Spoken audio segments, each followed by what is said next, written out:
your wonderful landscapes. Thank you.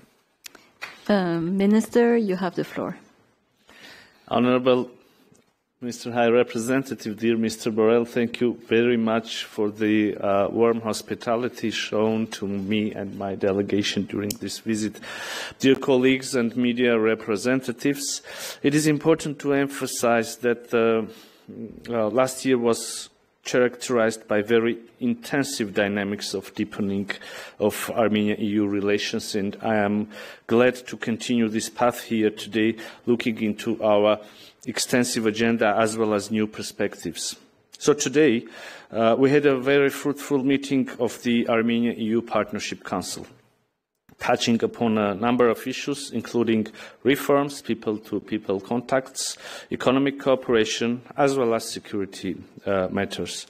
We exchanged views on the state of implementation of Armenia-EU Comprehensive and Enhanced Partnership Agreement, a landmark document which remains the cornerstone of our relations and serves as a blueprint for our reform agenda.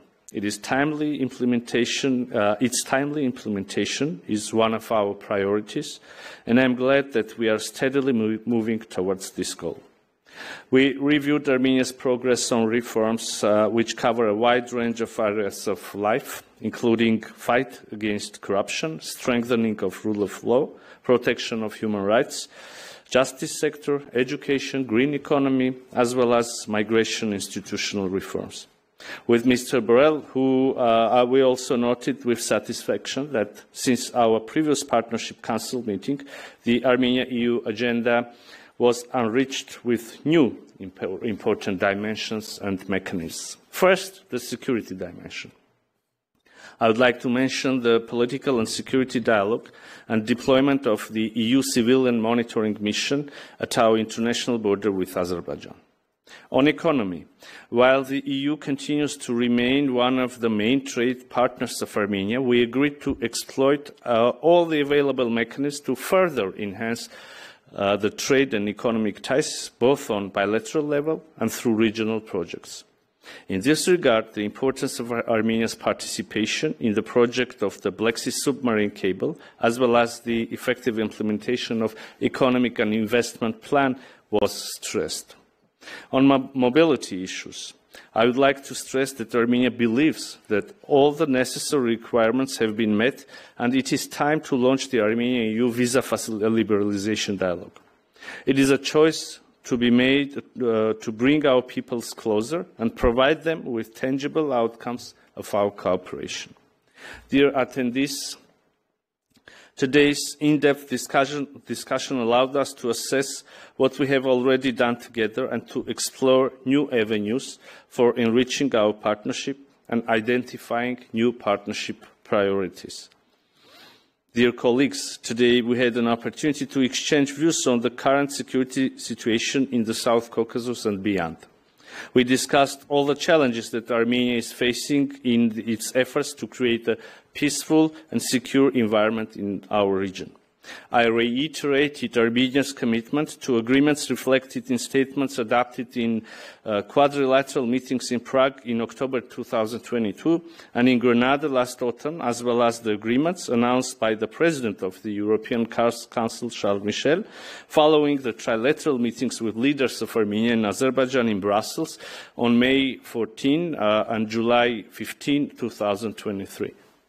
We remain convinced that Armenia and Azerbaijan should reaffirm that they recognize each other's territorial integrity based on the 1991 Alma-Ata Declaration and the most recent maps elaborated by competent and authorized bodies of the Soviet Union should become the basis for the delimitation of the borders between the two countries. This means that in the process of delimitation between Armenia and Azerbaijan, no new border has to be created, but the borders confirmed by the Alma-Ata Declaration and later reaffirmed by the parties should be reproduced on the ground. I also underlined the fundamental agreed principle according to which unblocking of regional communications shall take place under the sovereignty and jurisdiction of the countries, as well as based on the principles of reciprocity and equality. In this context, With High Representative Borrell, we exchanged views on the initiative of the government of Armenia, Crossroads of Peace, and its implementation as part of the peace agenda and real opportunity to increase the interconnectivity in our region.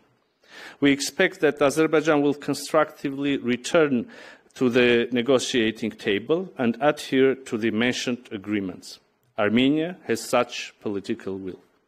Dear attendees, today we also discussed the efforts aimed at ensuring the needs and rights of more than 100,000 Armenians forcibly displaced from Nagorno-Karabakh as a result of the ethnic cleansing by Azerbaijan. We appreciate the EU's engagement and support in this direction. The humanitarian issues, including release and repatriation of Armenian detainees, solving the issue of missing persons and preservation of the Armenian cultural heritage under the control of Azerbaijan, were also on our agenda. I also informed the EU colleagues that, guided by humanitarian purposes and as a confidence-building measure, Armenia has recently prepared, through inquiries